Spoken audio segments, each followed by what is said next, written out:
Joker 2 seems to be twice as controversial as the original, at least as far as the reviews are concerned. Here's what the critics are saying about Joker, Folie. Joker is one of the darker comic movies out there, not to mention one of the more polarizing ones. The Clown Prince of Crime's first solo outing foregoes the crowd-pleasing thrills of superhero flicks in favor of a serious character study about Arthur Fleck and his disturbing descent into madness. So, when it was confirmed that Joker 2 was going to be more controversial as a result of mixing mayhem with musical elements, fans were intrigued to see what director Todd Phillips came up with. Joker, Folie has finally premiered at the 81st Venice Film Festival, and, as most of us expected, it's divided critics. Let's give the people what they want. Joker, Folie sees the titular villain and Harley Quinn fall in love through their mutual love of music and wickedness, giving us a twisted romance for the ages. Meanwhile, in Gotham, the Clown Prince's followers hatch a plan to free him from Arkham State Hospital so that he can continue his reign of terror in the city. That's an intriguing premise, and some critics believe that the film lives up to the hype. As Matthew Turner of NME wrote, Phillips has delivered the last thing anyone expected, a socially responsible Joker movie that finds an intriguing way to explore the consequences, both on and off-screen, of the first film.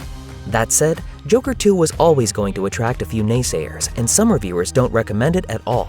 Regardless of your views on the first movie, many fans think that Joaquin Phoenix ranks among the best on-screen Jokers. He doesn't disappoint in this outing either, and David Rooney of The Hollywood Reporter believes that he has great on-screen chemistry with his main co-star, writing, Lady Gaga is a compelling live-wire presence, splitting the difference between affinity and obsession while endearingly giving Arthur a shot of joy.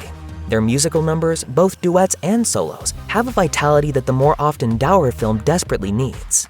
Empire writer John Nugent also praised the chemistry between Phoenix and Gaga, noting that they managed to add some sentimentality to their characters' bad romance.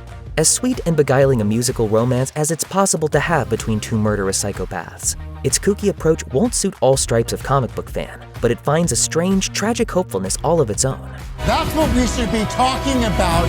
Joker, Folie also explores some of the social issues that informed the first film, with some critics praising the sequel for doing so in a compelling way.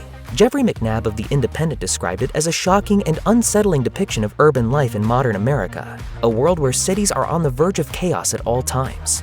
That description makes Joker 2 sound quite exciting, but don't jump to conclusions until you've read the opposing viewpoints. The decision to make Joker 2 a jukebox musical suggests that it's one of those left-field sequels that swings for the fences and takes risks. However, some critics argue that it's quite tame and doesn't go as far as it should. Owen Gleiberman of Variety wrote, Joker, Folie may be ambitious and superficially outrageous, but in a basic way, it's an overly cautious sequel. Similarly, the Times critic Kevin Marr believes that Joker 2 is a slog that doesn't do much to break free from its predecessor, or other movies for that matter, writing, Phillips and company smashed back into the self-contained world, shook all the contents out onto the carpet, and had another go. The result? Messy, lifeless, derivative, and exactly what you'd expect from a film that simply doesn't want or need to exist. Alison Wilmore of Vulture blamed the film's sluggish qualities on the writing, stating that Arthur Fleck is the least interesting part of the story. The reviewer also argues that Gaga's talents are wasted by making her play second fiddle to such an uninspired character. Despite this, Wilmore praised Joaquin Phoenix for putting his all into playing such a tormented villain, even though he didn't have great material to work with.